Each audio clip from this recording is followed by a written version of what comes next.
Okay, meron tayo rito guys na Mitsubishi Adventure na 2000 model. Sir, 2000 model to, no? Yan. Ang issue nito guys, ang nirereklamo na may-ari, kapag tumatakbo siya, lagi nakailaw yung handbrake indicator. Yan. Ito guys, pakita ko sa inyo. Sir, itong ka sir sa kabila. Bali, Mitsubishi Adventure. Yan, sa mga may mga adventure dyan, panoorin nyo to hanggang dulo. Yan, marami kayong matututunan dito guys sa GN Paladin YouTube channel. Yan, panoorin nyo lang. Yan guys, GN Paladin na YouTube channel. Yan, sa may mga Mitsubishi Adventure. Yan, ito yung i-tutorial ko sa inyo. Yan, sir, dito ka sir. Gawin natin susi. Yan, ito sir ang hindi namamatay yung bilog. Yes po. Yan, ito guys ang tabi ng battery indicator para sa handbrake yan. Kapag paparada kayo, kapag inangat nyo to, yan, iilaw yan.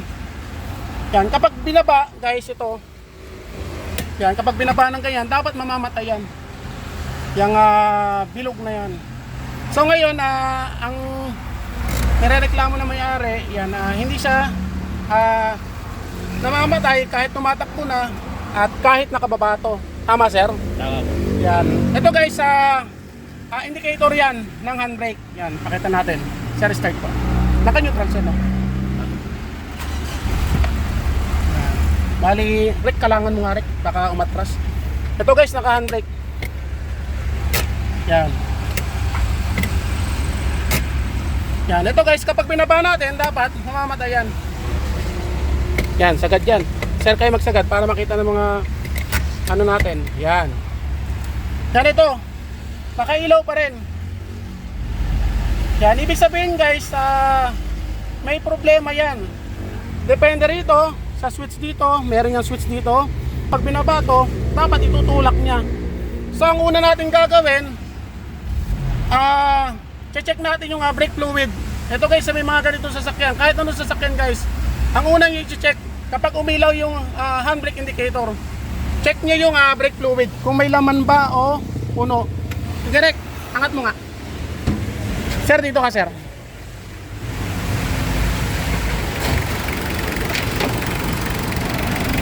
Yan, ito guys yung fluid, brake fluid tank. Yan, ito guys yung sa clutch to. Hindi yan ang lalagay nyo. Ito ang lalagay nyo. Yan, bali ito guys, meron yung check patay mo muna para mapaliwanag natin. Yan, itong fluid tank guys, meron yung sensor na nakalagay sa ilalim. Yan, nandito yan guys. Itong wire na to, kita Rek? Kita. Yan. Ito guys, kapag konti na lang ang laman o wala ng brake fluid, iilaw yung indicator niyan doon sa may dashboard. Ito guys yung linya niya, papunta yan sa dashboard.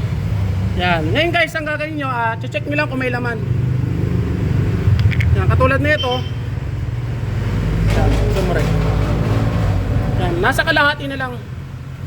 Yan, ibig sabihin guys, maaaring kulang lang sa brake fluid yan. Ngayon ang gagawin nyo, kung meron kayong brake fluid, direct kuha kang brake fluid natin.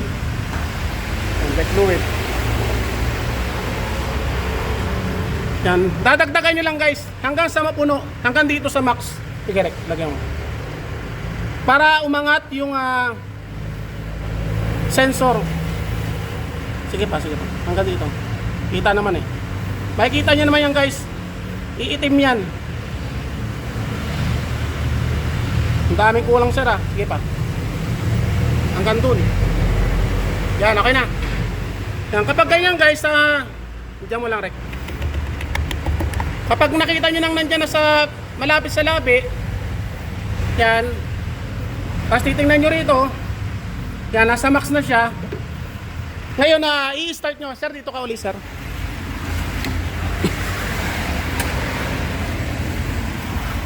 Brake, baka may malaglag, ha? Na ngayon, naka-ano tayo, guys. Handbrake natin. O, sir. Okay, sir. Yan. Pala yun. Okay na, sir. O, yan. Yan, kitang-kita naman, guys, ha? Yan. Release handbrake, mamamatay. Handbrake. Release handbrake. Yan, sir. Okay ba, sir? Okay po. Bago po ko natutunan. Yan, start natin. Rick, start ko ha. Yan, handbrake natin. Yan, release handbrake. Sir. Okay na. Sir, ano masasabi mo, sir? Thank you so much po sa bagong natutunan po. Namamblema nga po kung anong diferensya nun eh. Yun lang po pala yun. Akala mo, sir, sa mga preno na. Sige, sir, maraming salamat po. Yan, problem solved. Ito lang ang problema ng sasakyan ni sir. Nagdagdag lang tayo ng brake fluid. Ganun lang guys ang gagawin nyo. Gayahin nyo lang yung video ko. Kahit nasa bahay kayo, magagawa nyo na maayos sa sasakyan nyo. Sir, maraming salamat po sa inyo. Salamat po. Yan, bali Mitsubishi Adventure 2000 model. Kahit ano sasakyan guys, ganun lang gagawin nyo. Brake fluid muna, check muna ng brake fluid. Wag muna rito sa mga switch. Yan, kasi masyadong matrabaho yan guys. Doon muna kayo guys, titingnan nyo muna kung wala ng laman o kulang na sa laman. Okay guys, maraming salamat. Yan pala din channel guys. Thank you.